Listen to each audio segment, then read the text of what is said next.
boa noite.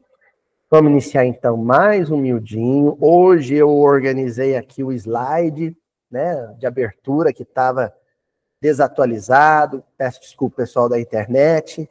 Nós estamos estudando uma passagem conhecida como a Ovelha Perdida.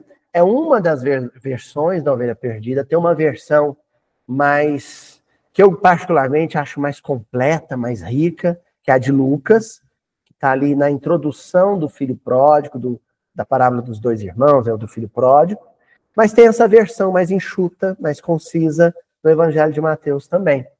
E nós estamos estudando justamente essa passagem, né? São 3 versículos somente, o versículo 12, 13 e 14. E hoje nós estamos encerrando com o versículo 14, né? Um resumo da passagem, da parábola, do machal, né?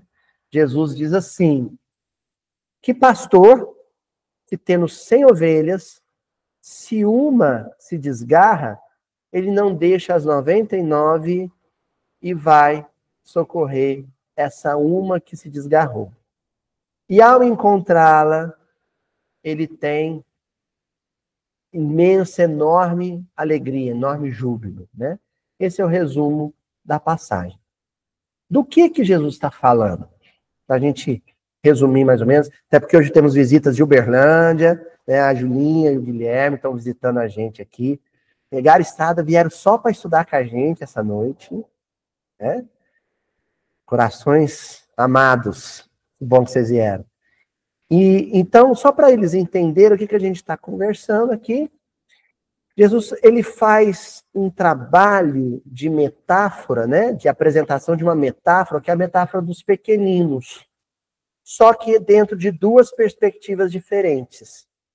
Uma primeira perspectiva, algumas passagens anteriores, ele apresenta os pequeninos como aqueles que têm um mínimo de necessidade, de demandas, que exigem pouco da vida, tal qual as crianças. Lembro que eu falei para vocês, quer dizer, como deveriam ser as crianças, que elas andam bem exigentes, né? Mas a pequenina é aquele que tem uma vida muito simples, que exige pouco da vida. Exige pouco materialmente, exige pouco em termos de trabalho, dá pouco trabalho, né, para a paternidade de Deus. Então, as pessoas que vivem uma experiência no mundo marcada pela simplicidade, pela falta ou ausência de complexidade. Essa foi a primeira possibilidade de uso da metáfora do pequenino, da criança. Agora, nessa passagem, Jesus usa uma outra possibilidade de entendimento, que é a metáfora do pequenino, pensando na questão da infantilidade do ser. O ser moralmente ou espiritualmente ainda infantil. Infantil no sentido de ausência de maturidade. Entenderam? Aí Jesus se refere aos pequeninos. Quem são os pequeninos? São aqueles que são espiritualmente ou moralmente imaturos, que ainda têm um comportamento espiritual infantil. E aí Jesus compara esses pequeninos, que ainda estão na infância espiritual, com justamente a ovelha que se desgarra. A ovelha que se afasta, não só do rebanho, mas sobretudo do pastor, né? E eu lembro que eu contei para vocês algumas peculiaridades da atividade pastoreil. Primeiro que o pastor, ele é um comissionado. O pastor, ele não é dono da ovelha. Ele não é proprietário da ovelha. Pastor no Oriente Médio, na Antiguidade, ele cuidava das ovelhas da comunidade. E, às vezes, as ovelhas de algum proprietário, de algum patriarca, de algum senhor, né? Mas ele em si não era o dono das ovelhas. Assim como a criação, as criaturas, elas pertencem a Deus, e o Cristo é um comissionado, né? Ele é um gênio celeste que recebe a incumbência de conduzir ovelhas. Esse conduzir inclui também o apacentar ovelhas. Conduzir porque ele tem mais ou menos que movimentar as ovelhas dentro de 2 perspectivas. Primeiro, descedentá-las, saciar a sede, ou seja, conduzi-las até um riacho, até um regato, a uma fonte, conduzi-las até um pasto, é o apacentar as ovelhas, é alimentar as ovelhas, e conduzi-las em segurança pela topografia escarpada do Oriente Médio, da Palestina. Porque muitos desfiladeiros, muitos penhascos, muitas grutas, muitas cavernas, os coiotes, né? Os predadores dessas ovelhas, então ele tem que conduzi-las de maneira a livrá-las do perigo. Quando uma ovelha se afasta, claro, ele tem os seus assessores, normalmente um pastor mais jovem que está aprendendo o ofício com o pastor mais velho, né? Davi, o rei Davi era um pastorzinho de ovelha, muito jovenzinho, ele assessorava outros pastores mais velhos, mais experientes, né? Então, o Cristo tem também o seu séquito de gênios celestes, de anjos, que o ajudam, auxiliam nesse processo de tutoriar o rebanho humano. Bom? Mas nenhuma ovelha vai se desgarrar e ficar perdida. Esse é o núcleo da passagem. Nenhuma ovelha fica perdida. Ela se perde, mas não fica, não permanece perdida. Ela é socorrida, ela é encontrada. E aí eu lembro que eu contei para vocês, né? A estratégia que o pastor usava no Oriente Médio para fazer a ovelha não querer se afastar dele novamente. Então ele feria ela,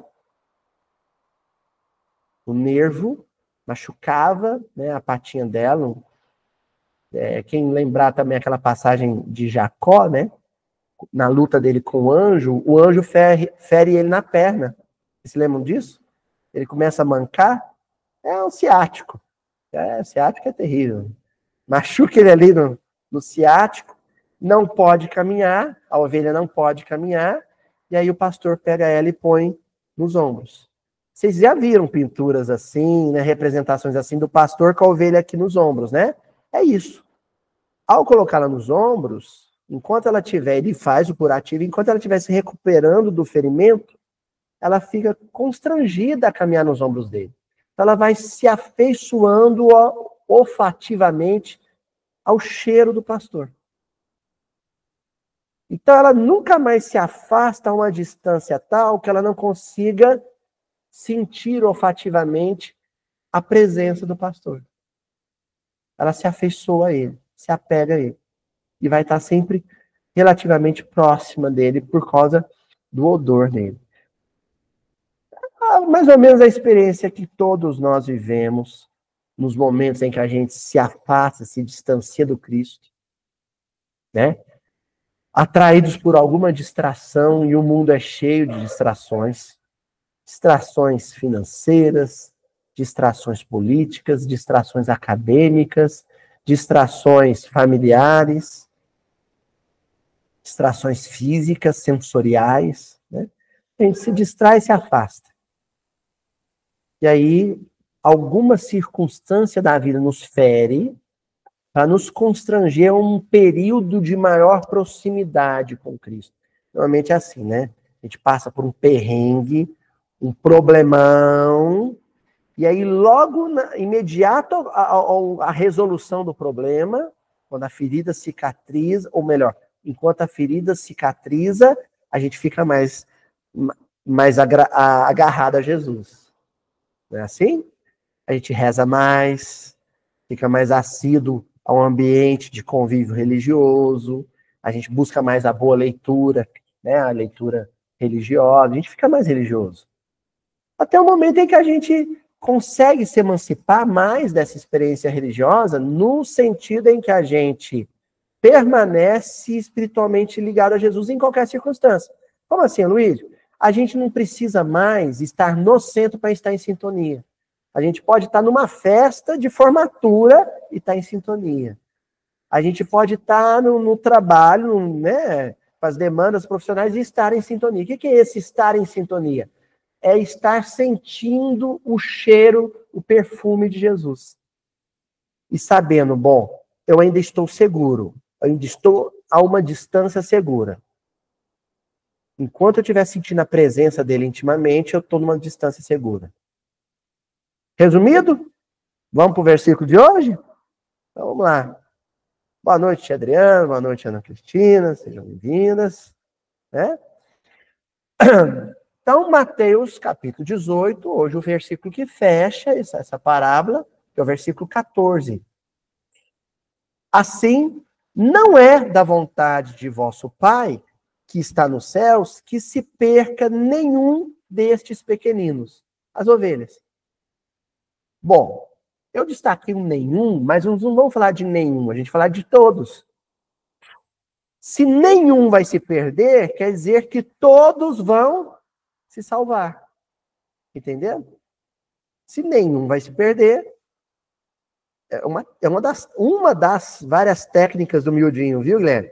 Às vezes a palavra que aparece, ela não é em si a palavra a ser examinada, mas o seu antônimo. Entendeu? E sim o seu contrário, o seu revés. Então, nenhum vai se perder? Então já sei. Tem que estudar o todos de quem vai se salvar. Todos. E é uma palavra muito forte. Olha só, outro dia até a gente brincou, eu lembro que a dona Joana, ela falou assim, você pega pesado, né? Se vocês começarem a listar, né, o Chico agora está na fase da lista dos travessos. O Chico está numa fase em que ele tenta, ele procura harmonizar a liturgia em torno do Papai Noel com o que ele já aprendeu sobre espiritismo. Então, na teoria do Chico, o Papai Noel é o São Nicolau, que desencarnou. Então, durante o Natal, né, ele se materializa. Então, o Chico está me explicando, pai, ele só aparece no Natal, porque ele é um espírito. Ele fala assim, é um corpo de luz, ele fala, é o perispírito. Né? É um corpo de luz, tá certo, certíssimo, né? E ali ele faz todo o trabalho para sensibilizar as pessoas para o Natal. Ele tá me explicando isso. Eu dormindo, em vez de eu contar a história, ele está me contando a história do Papai Noel, versão espírita, né? E aí, ele agora está focado na questão da lista dos travessos. Você sabe que tem um lance do carvão, né? Quem entra para a lista dos travessos ganha um carvão em vez de um presentinho, né? Então, a espiritualidade tem uma lista dos travessos. Mas todos vão ganhar presente. Todos vão ganhar bênçãos. Só que bênçãos adequadas. A história do carvão é porque o carvão é o presente amargo, é o presente sofrido. Às vezes, para aquele cidadão, para aquela criatura, é necessário uma experiência desafiadora, provocativa, que vai trazê-lo de volta para outra lista, que é a lista dos bonzinhos. Entenderam? Então tem uma lista de travessos. O desafio é você entender que todos vão receber algo do Papai Noel, né? Fugindo dessa metáfora, vamos pensar no todos em relação a Deus, o Pai Celeste. Ninguém vai ficar sem receber algo de Deus, algo que o ajude nesse processo de recuperação. Reinaldo queria dizer alguma coisa? Pode tocar o barco?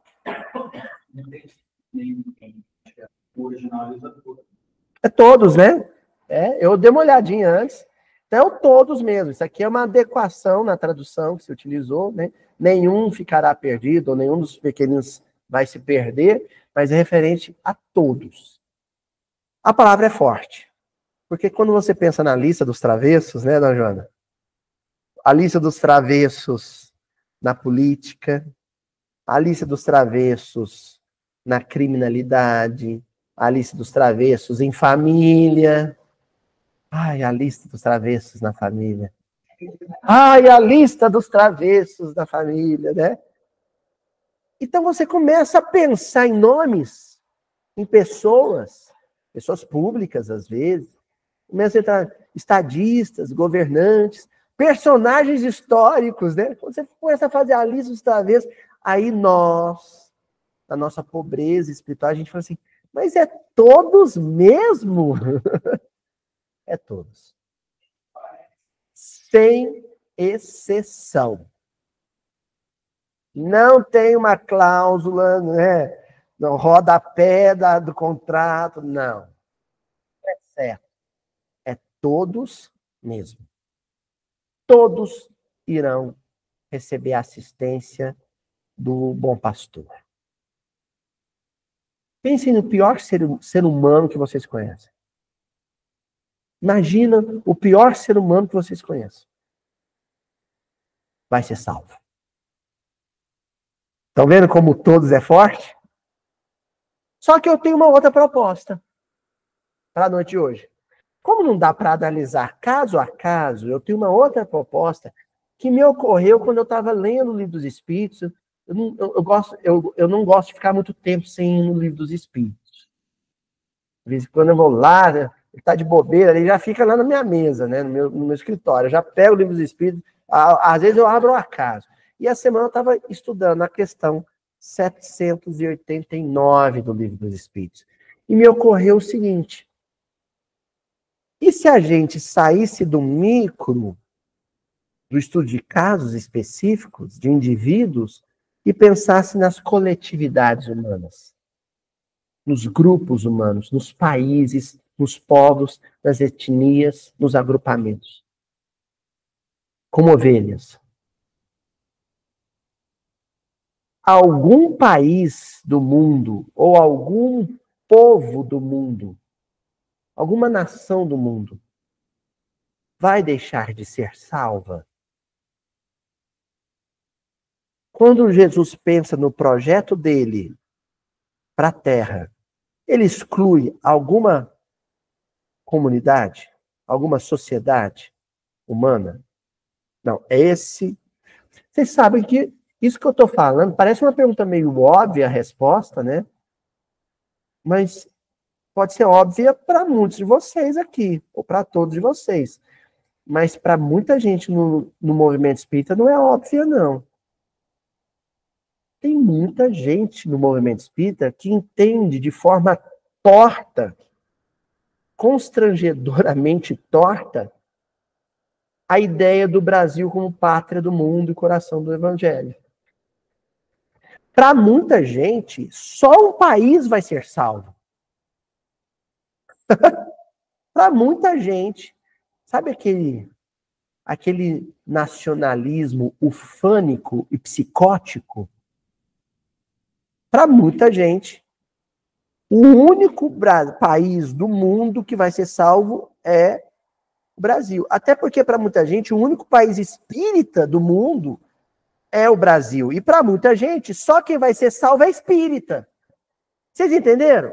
O Brasil vai ser salvo porque o Brasil é o maior país espírita do mundo, em termos demográficos.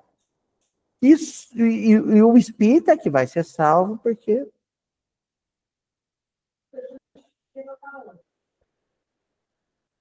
Essa é a pergunta, Dona Joana está perguntando aqui. E a justiça divina estaria onde se salvasse uma nação, um povo? Eu já vou começar, desafiando o coro dos contentes. Eu já vou começar provocando. Vocês já sabiam que tem comunidades no mundo que já estão salvas? E o Brasil ainda não está? Existem povos no mundo que já estão salvos.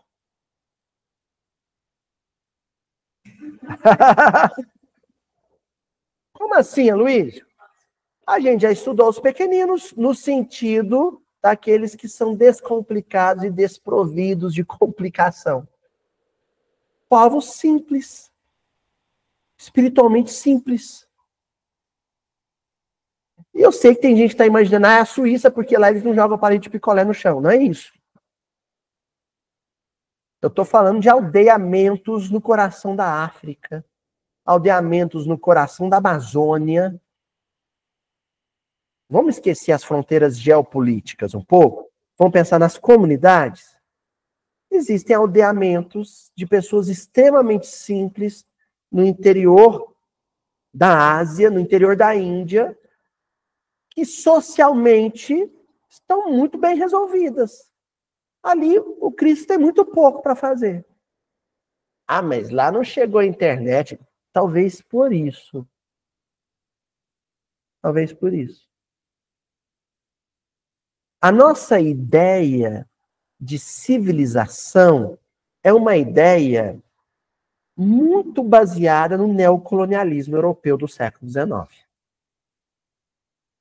Que era a ideia de um darwinismo social.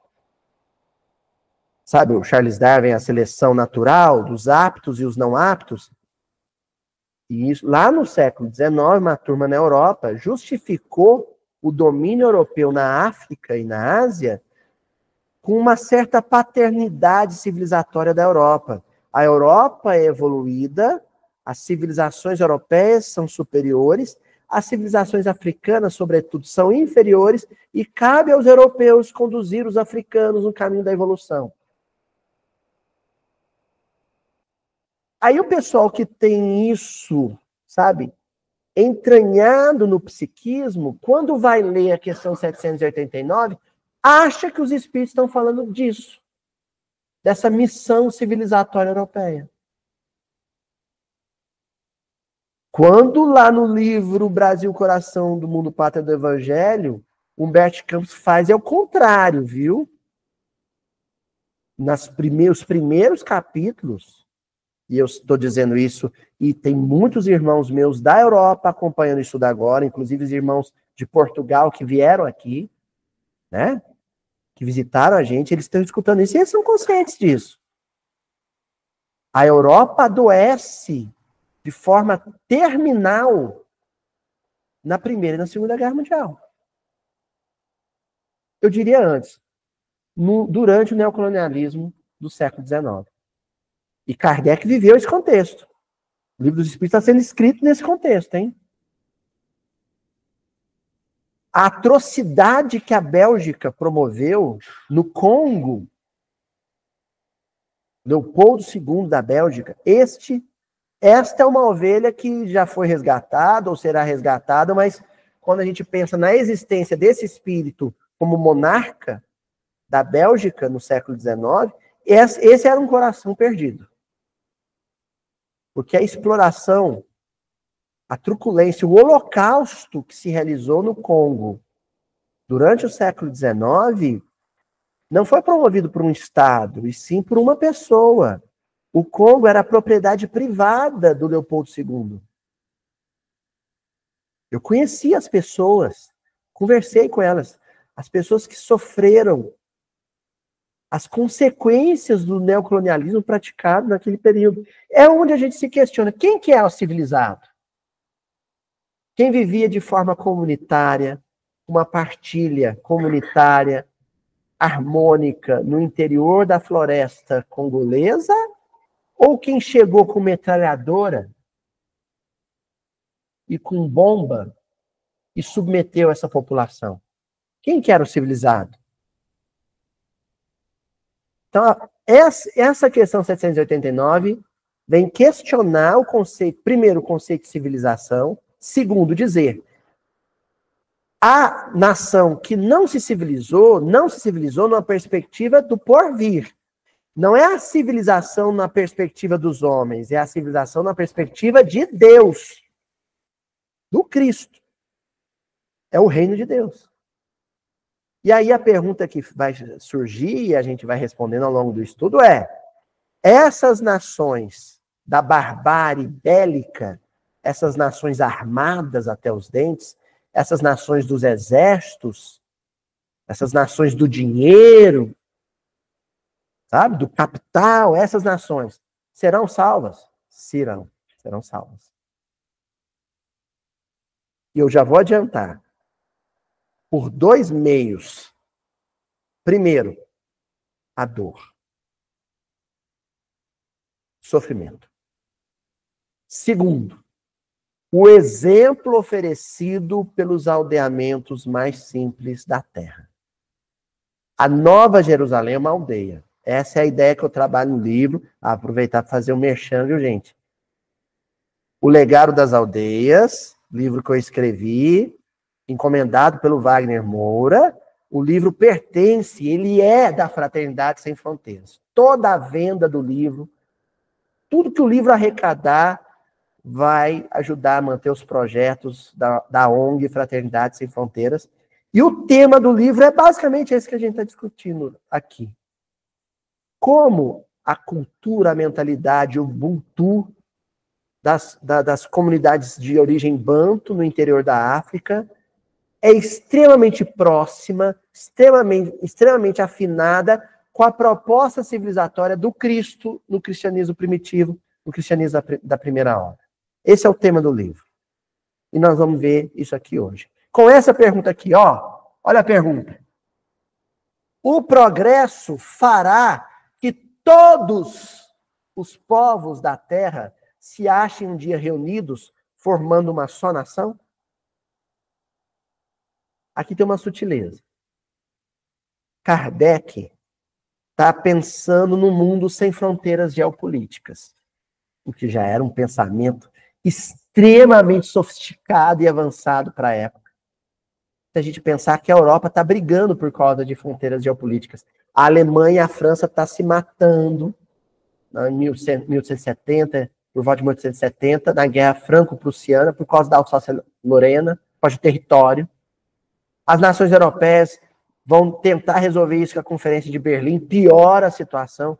Ou seja, o mundo está sofrendo por causa de fronteiras geopolíticas. Onde começa um país, onde termina o outro. E Kardec já está pensando no mundo sem fronteiras geopolíticas. Só que a resposta dos espíritos começa de forma surpreendente. E também muito sofisticada, muito avançada. A gente pode dizer que eles começam com uma resposta antropológica antes do advento da antropologia como ciência. Eles começam dizendo assim, uma única nação? Uma nação única? Não. Não. E aqui eles estão trabalhando com a definição do conceito de nação numa perspectiva antropológica. Vou ensinar para vocês. País é território. Território com sua fronteira física, sua fronteira aérea, né, o espaço aéreo, e sua fronteira marítima. Isso é país. Nação é a composição cultural de um povo. Nação é povo. É gente. Estado é a instituição que administra essa nação dentro desse país. Ou parte dessa nação, que às vezes está fora do país, mas se encontra vinculado politicamente a esse país. Entenderam? Então, nação aqui é povo, é gente. É composição étnica ou multiétnica. Uma nação única? Não. Seria impossível, visto que da diversidade dos climas, quando fala aqui clima, são características geográficas, né, e tudo mais, se originam costumes e necessidades diferentes, que constituem as nacionalidades, ó, as culturas, os povos, tornando indispensáveis sempre leis apropriadas a esses costumes e necessidades. A proposta dos espíritos aqui é mais sofisticada ainda. Porque se você abolir as fronteiras geopolíticas, você pode subentender num Estado único, o que é complicado. Eles estão pensando em algo mais sofisticado. Como seria isso? Eles estão pensando em comunidades, cada qual com as suas características étnicas, culturais, de crenças e valores próprios, que advém da história daquela comunidade. Cada comunidade tem sua história, correto? Porém, essas comunidades, com a sua gestão apropriada a cada comunidade, vivendo de forma harmoniosa. Isso é mais difícil. Isso é mais difícil. Aí eles continuam a resposta. Olha só como isso, para a época, nós estamos falando da Europa, que se prepara para a Primeira Guerra Mundial. A Europa do pan-eslavismo contra o pan-germanismo, eslavos e germânicos se odiavam. A Europa do revanchismo da França em relação à Prússia, à Alemanha, por causa da Guerra Franco-Prussiana. A Alemanha, a Prússia ainda, né? impôs uma derrota humilhante aos franceses, desfilou com seus carros de guerra na Champs-Élysées. A França tem mágoa da Alemanha. A Inglaterra odiando todo mundo, porque a Inglaterra quer prosperar a sua indústria, o seu parque industrial, e todo mundo é competidor. Esse é o clima. E aí os espíritos dizem para Kardec: a caridade, porém, desconhece latitudes e não distingue a cor dos homens. Numa Europa que está discutindo cientificamente, pegando o crânio de homens da Europa e de homens da África e comparando o crânio, medindo o crânio para dizer o europeu é superior. Nessa Europa, os espíritos dizem assim: a caridade não conhece latitudes, ou seja, a caridade desconhece a geografia, ela existe, mas a caridade a ignora, e a caridade desconhece a anatomia, a fisiologia, os caracteres fenotípicos e os caracteres genotípicos, a aparência e a genética. A caridade desconhece. Note bem, não é que não exista características físicas que distinguem os povos, não é que não exista. Existe. Enquanto a gente reencarnar num corpo físico, isso vai continuar existindo. Não é que não exista geografia. Hemisfério sul e hemisfério norte. Trópico e clima temperado. Não é que não exista, existe. Só que a caridade ignora solenemente esses limites, porque ignora limites. Os povos vão continuar sendo povos, com as suas características físicas, com as suas características culturais. Os países vão continuar existindo com suas delimitações geográficas. Só que a caridade vai imperar, ou seja, ela vai suplantar todas essas características. Ela vai estar acima disso tudo. Está entendendo? Continuando. Quando, por toda parte, vocês estão vendo como está tudo relacionado com o versículo de hoje? Todos os povos, toda parte. Quando, por toda parte, a lei de Deus servir de base à lei humana, então vai continuar a existir lei humana. Constituição. Código Penal. Vai continuar existindo. Só que a legislação humana vai ter como alicerce, como fundamento, a lei de Deus. E Deus é amor. Os povos praticarão entre si a caridade como os indivíduos.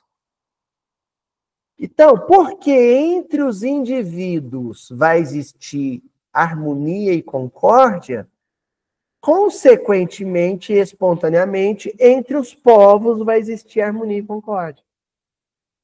A gente está tentando, por enquanto, o caminho inverso. A gente está tentando construir a casa pelo telhado e não pelo alicerce. Como assim, Aloysio? A gente canta a música, né? Hoje é um novo dia de um novo tempo que começou. Não é assim? Nesses novos dias, não é assim? Eu esqueci a música. As alegrias serão de todos. A gente pensa nesse mundo fraterno, nesse mundo. Por que eu tentei cantar essa música? Foi um desastre isso aqui. Agora eu vou deixar, a Juju não vai cortar só para ser o alívio cômico do Mildinho, vai ser a minha tentativa de cantar a música da Globo, né? Mas enfim, a gente pensa nessa sociedade unida, mas ela não é vivida nas relações individuais. Como assim, Luiz? Eu quero um mundo de paz, de harmonia, de concórdia entre os povos, mas eu ainda implico com flanelinha que pede para guardar meu carro. Eu ainda fico morrendo de raiva do pessoal cotista, do pessoal que entrou no concurso através, por exemplo, da vaga para afrodescendentes ou para deficientes físicos, porque tirou a minha vez. Estão entendendo? Hã? Eu fico morrendo de raiva do pessoal de outro país, quando, por exemplo, eles roubam a empregabilidade da minha cidade porque mudaram em massa para a minha cidade. Então, a nossa perspectiva de humanidade, de família humana, ela existe até o ponto em que os meus interesses muito particulares, muito pessoais, não entram em choque com isso. Entendeu, Sérgio? É isso aí. Ó, eles encerram os espíritos dizendo: então, viverão felizes e em paz. Olha como esse projeto é para o futuro. Então, viverão felizes em paz. Porque nenhum, ó, o todos, nenhum cuidará de causar dano ao seu vizinho, nem de viver às expensas dele. Aqui, essa última frase, ela é um mundo, né? Porque pode se referir ao vizinho de parede, o vizinho de condomínio, pode se referir ao vizinho de vaga no estacionamento do shopping, pode se referir ao vizinho de banco no centro espírita. Ô, cotovelo aí tá me incomodando aqui, ó. Né? Ô, para de... Né, cutuca o outro, tá, dorme na palestra, tá roncando, me atrapalhando, cutuca o outro. Né, Maria? Às vezes, né, cutucar o marido que tá cansado, acorda aí, Toizinho, né? Então, o vizinho pode ser o vizinho de banco, mas o vizinho pode ser o vizinho de fronteira, o vizinho de país, pode ser o vizinho de continente. Entendeu? O vizinho pode ser aquele vizinho que cruza a fronteira para tentar trabalhar a vida dele no meu país. E aí eu quero construir um muro de ferro para ele não cruzar a fronteira. Entendeu? O vizinho pode ser qualquer um. E aí, primeiro, viver em harmonia com esse vizinho. Segundo, não explorá-lo. Aí, gente, um livro que é publicado em 1857. A Conferência de Berlim acontece em 1884. O Livro dos Espíritos, essa última frase, não explorar o seu vizinho, é um golpe duro ao neocolonialismo, ao imperialismo europeu na África, durante o século XIX. Foi terrível. Foi cruel. Só quem visitou a África, né, tia Adriana, sabe o estrago que ficou lá. O caos que se instalou. Só porque a Revolução Industrial Europeia, a segunda Revolução Industrial Europeia, precisava de minério, matéria-prima, barata, e onde é abundante é mais barato. Precisava de mão de obra barata, o africano era essa mão de obra barata, e precisava de mercado consumidor para as bugigangas europeias. Aquela massa populacional comprando coisas totalmente desnecessárias, eles não precisavam de nada daquilo. E depois, que sugou até a última gota, a Europa se afasta, a estrutura social africana fica cheia de feridas, sabe, de marcas, que está tentando cicatrizar até hoje, e agora a Europa posa de, sabe, a Europa e os países do norte em geral, Canadá, Estados Unidos, posam de muito civilizados. Olha só, esses africanos são atrasados. Nós somos cultos, olha que sociedade. Quer dizer, você vai na Bélgica e vê um país lindíssimo, belíssimo, com uma cultura exuberante. Faz o seguinte, vai passear na Bélgica, vai passear em Bruxelas, mas em seguida pega o avião e vai no Congo. Entendeu? É isso aqui, ó. Nenhum cuidará de causar dano ao seu vizinho, nem de viver às expensas dele, às custas dele. Entendeu? Foi o que aconteceu na humanidade no século XIX, século XX. O hemisfério norte decidiu viver às custas, às expensas do hemisfério sul. Qual que é a proposta agora? Para o futuro, para o porvir? Que todos sejam salvos, não é? O hemisfério sul vai salvar o hemisfério norte. A África vai salvar a Europa.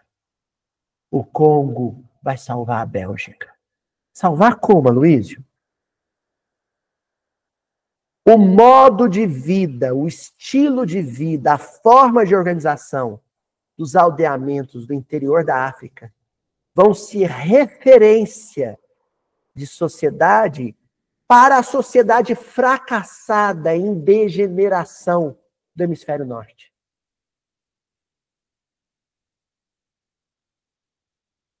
O malauiano que eu conheci vai ensinar o norte-americano a viver em comunidade, de forma fraterna. Avançando. Ó. Aí vem. Isso aqui foi a pergunta e a resposta só de Kardec. A pergunta de Kardec é a resposta dos espíritos. Aí Kardec, quando. Kardec lia a resposta, quando ele falou assim, não. Agora, vamos alongar essa pergunta. Kardec escreve um textão, sabe? Se fosse no Facebook, ia ser um textão, né? Aí Kardec vem e escreve um textão comentando essa última frase. E ele começa dizendo assim: a humanidade, agora é Kardec, a humanidade progride por meio dos indivíduos que pouco a pouco se melhoram e instruem. De que tipo de instrução Kardec estava falando? Ler e escrever em língua europeia? É isso? A ciência, a academia europeia? É disso que Kardec está falando? Pouco tempo, representantes da indústria farmacêutica europeia veio no Brasil para encontrar um pessoal indigenista no Brasil, para acompanhar eles, para eles tentarem algum tipo de interação com os povos Yanomami. Sabe por quê? Os Yanomami, quando eles vão caçar, eles raspam a ponta da seta no dorso de uma ranzinha que tem 2 centímetros. Essa ranzinha secreta no dorso um anestésico perfeito. Então, os Yanomami usam esse anestésico para acertar a anta na pata. Por quê? Porque depois de um soninho de 30, 40 minutos, a antinha vai levantar e sair andando caso ela esteja prenha. Então, eles acertam ela na pata, anestesia ela, aí eles se aproximam e vê se é uma anta que está prenha. Porque se ela estiver prenha, eles vão tirar a seta, fazer um curativo lá com as ervinhas dele e deixar a antinha dormindo lá para ela acordar e tocar a vida dela grávida. Por que eles vão matar a anta que está prenha se eles precisam da população da anta fornecendo carne para eles? Aí a indústria farmacêutica, eram representantes da indústria farmacêutica alemã, vieram aqui para entender com eles como é que eles faziam para extrair o dorso da ranzinha sem matar a ranzinha. Porque esse anestésico pode ser um anestésico muito mais seguro do que esses que estão utilizando comercialmente.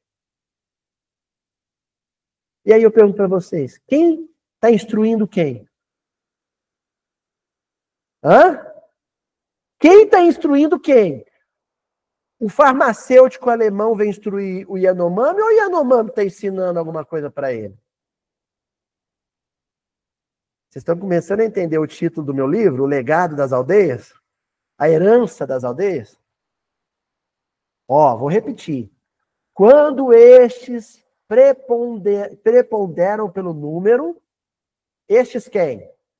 Os mais sábios. Tomam a dianteira. Quem vai tomar a dianteira? A Europa? Ou os Yanomami? tomam a dianteira e arrastam os outros. Vem cá, deixa eu ensinar vocês o que é sustentabilidade. Deixa eu ensinar vocês a sobreviver da floresta sem agredir a floresta. Kardec escreveu isso, no século XIX. Aí ele continua. De tempos a tempos, surgem no seio dela homens de gênio que lhe dão um impulso. Ah, já sei de quem você está falando do Tesla. Pronto, é o Tesla, é o homem de gênio, vem a gente usar eletricidade. Sabe de quem Kardec está falando? Do Ailton Krenak.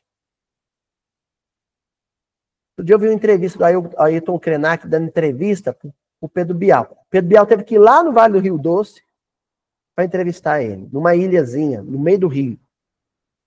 Aí ele estava explicando para o Bial, falou assim, olha, na nossa cultura, entre os Krenak, nós não chamamos rio de recurso hídrico.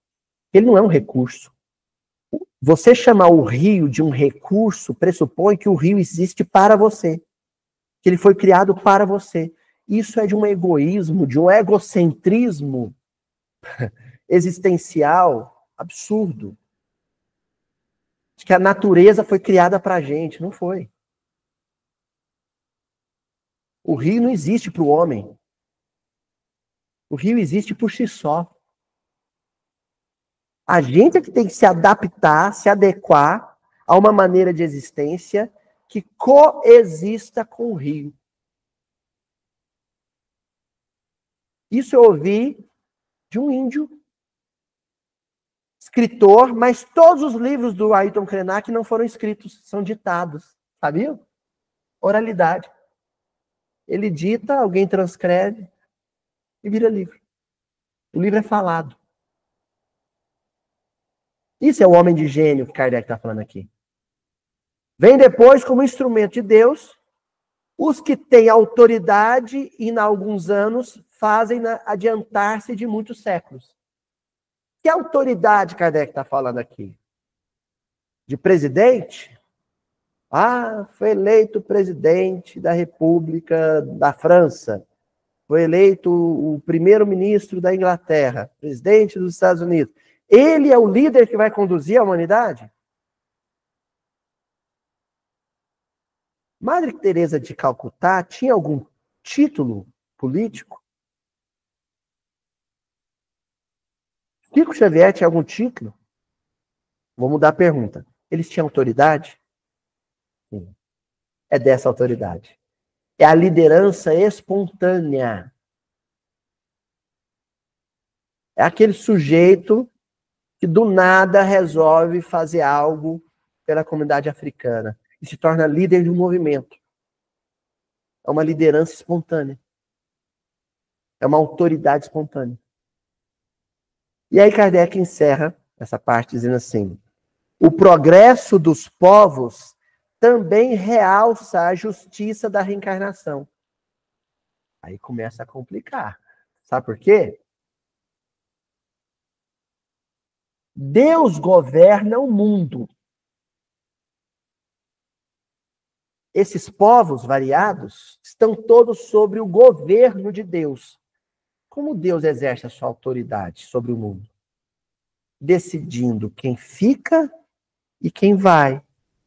Decidindo quem nasce e quem morre. E decidindo onde nasce, onde morre, como morre, quando nasce e quando morre. Pronto, é o Senhor da vida. Quem tem mais poder que ele?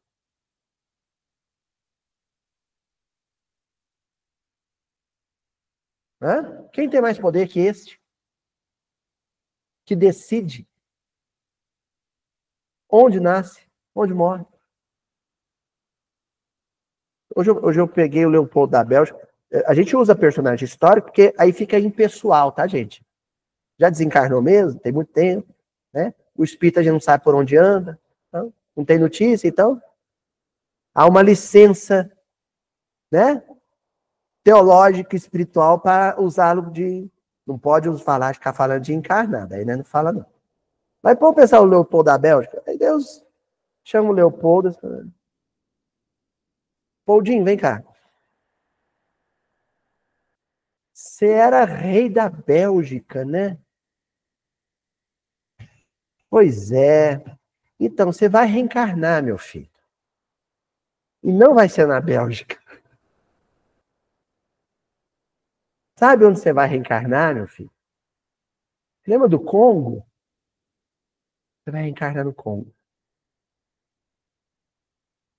Sabe aquele país que vivia em harmonia, que todo mundo comia, todo mundo morava, todo mundo vivia em paz? Florestas lindíssimas. Eu sobrevoei o Congo, né, Tinha? Parece que você está na floresta amazônica, um país todo verde, um país riquíssimo. Você vai reencarnar lá. Louváveis esforços empregam os homens de bem para conseguir que uma nação se adiante, moral e intelectualmente. Aí, Deus pega e fala assim, pro Ailton Krenak. Ailton, dessa vez você não vai reencarnar entre os Krenak no Vale do Rio Doce. Você não vai nem reencarnar no Brasil. Você vai reencarnar lá no Congo. Sabe por quê, Ailton? Porque um estadista europeu reencarnou lá, e eu preciso que você reencarne e seja vizinho dele, professor dele, para ensinar ele a viver em harmonia com a natureza e em harmonia com seus irmãos. Você faz isso por amor à humanidade? Faça, sim, senhor. Aí o Ailton Krenak vai desencarnar, vai reencarnar lá no Congo e vai ser professor dos estadistas europeus todos do século XIX, estão tudo reencarnando. Vão ser tudo aluno dele, aluno de geografia, aluno de história. Você é tudo aluno dele. Olha como é que é Deus. Entenderam como é que funciona a salvação das ovelhas? É assim. Pega o Ailton Krenak, pega o Leopoldo da Bélgica e reencarna os dois juntos. Um vai ser professor, outro vai ser aluno. Deus é muito doidão, não é? Olha que maluquice que é esse negócio de processo kármico. Ó, Kardec, com a pluralidade das existências, de errado. Como a pluralidade das existências é igual para todos o direito à felicidade, porque ninguém fica privado do progresso. Pronto, comentou o versículo da noite. A pluralidade de existência, a reencarnação, não é para todo mundo? Então pronto, todas as ovelhas vão ser salvas. Simples assim. Se a reencarnação não fosse para todo mundo, aí tinha ovelha que não se salvaria. Mas como a reencarnação é para todos, então todo mundo vai ser salvo. Porque a reencarnação é a metodologia divina de salvação, de prática salvacionista das ovelhas do mundo. Podendo os que viveram ao tempo da barbárie voltar na época da civilização, a viver no seio do mesmo povo ou de outro. É claro que todos tiram proveito da marcha ascensional. Então, quando fala assim, barbárie, fica parecendo, quando não tinha nem inventado a roda. Não. É assim. A gente pega a Alemanha, que viveu no tempo da barbárie. O que foi a barbárie na Alemanha nos últimos tempos? O nazismo. O Holocausto, durante a Segunda Guerra Mundial. Aí pega a Alemanha de 2024.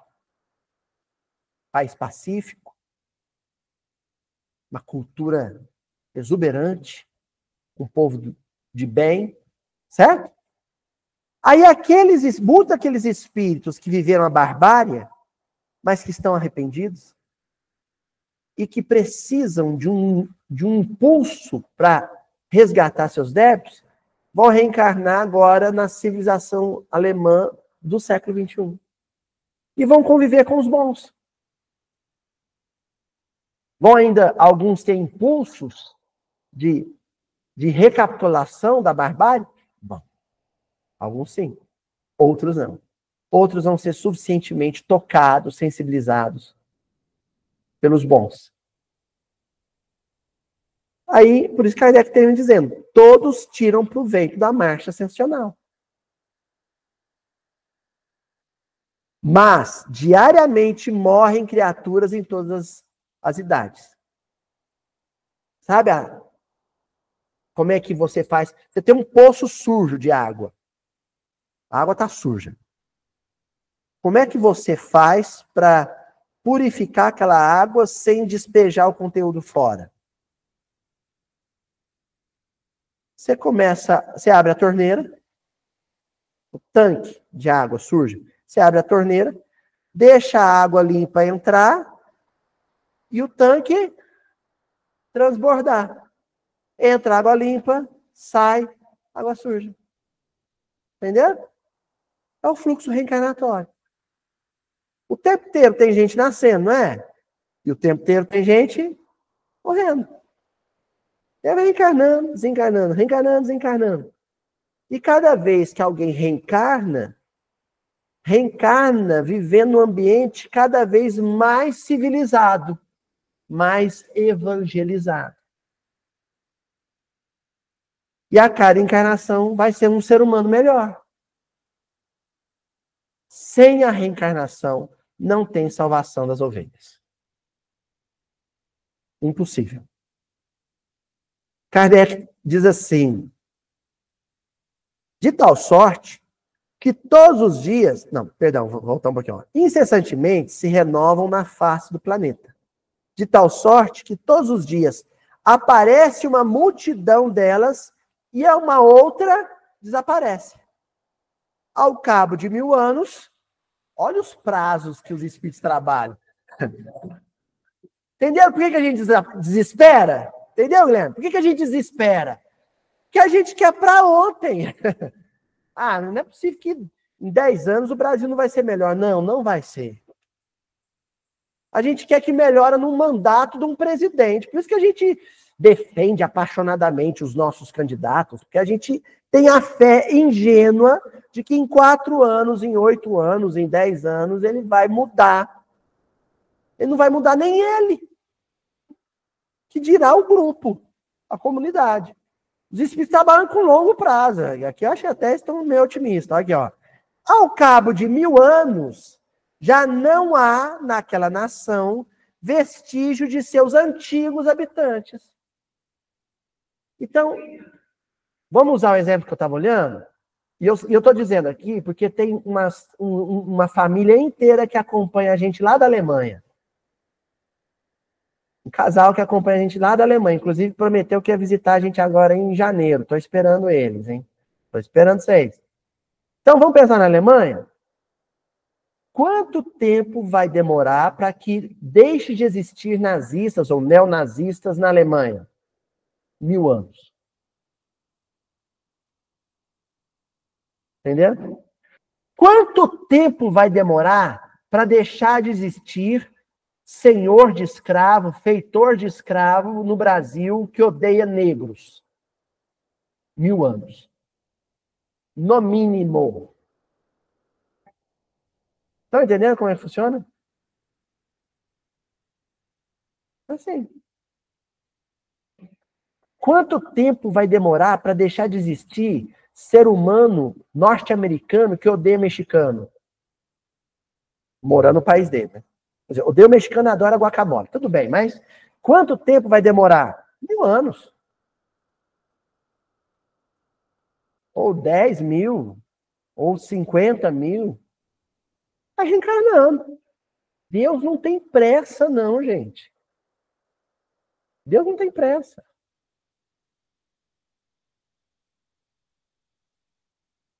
As ovelhas vão ser todas salvas no tempo de Deus, não o tempo da nossa ansiedade. Eu acho que somos ansiosos, hein?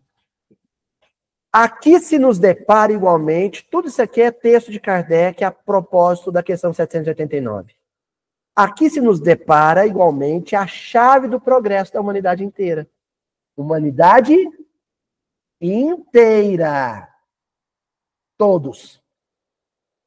Quando todos os povos estiverem no mesmo nível, no tocante ao sentimento do bem, a Terra será ponto de reunião exclusivamente de bons espíritos que viverão fraternalmente unidos. Quando é que o Brasil vai ser aquele país perfeito, que não vai ter corrupto, não vai ter assaltante, né? Quando todos estiverem no mesmo nível. Quanto tempo leva isso? No mínimo, 1000 anos. Estou sendo otimista, viu? Pode ser muito mais. Segundo a doutrina dos espíritos, olha, então Kardec aqui vai dizer, olha como que espírita deveria pensar. Como que espírita devia pensar, gente? Vamos ver se é assim que os espíritas estão pensando? Segundo a doutrina dos espíritos, os progressos ulteriores, os progressos do porvir, aproveitam igualmente as gerações pretéritas, que voltam a viver em melhores condições e podem, assim, aperfeiçoar-se no foco da civilização. Quem que vai estar reencarnado na geração posterior à minha? A turma que estava encarnada na geração anterior à minha. É assim que a evolução se dá. Nós não pensamos assim. O movimento espírita ainda não entendeu que, segundo a doutrina dos espíritos, ou seja, segundo o espiritismo, o pensamento espírita é assim. Não existe resgate de almas a toque de caixa. Tudo é em prazo longo. Tudo é moroso. Encerramos nossa reunião de hoje com uma frase do Ronaldo Bastos, uma música parceria dele com Beto Guedes, a maioria aqui deve conhecer, Sal da Terra. Lembram? Que é inspirada, inclusive, numa fala de Jesus. Vós sois o sal da terra, né? Mas a frase do Ronaldo Bastos é essa aqui, ó. Vamos precisar de todo mundo. 1 mais 1 é sempre mais que 2. Não é vamos precisar dos bons, de alguns. Vamos precisar de todo mundo, sem exceção. Nenhuma ovelha ficará sem ser resgatada pelo bom pastor. Tá bom? Encerramos hoje. Agradecer mais uma vez a presença dos meninos. E até a semana que vem.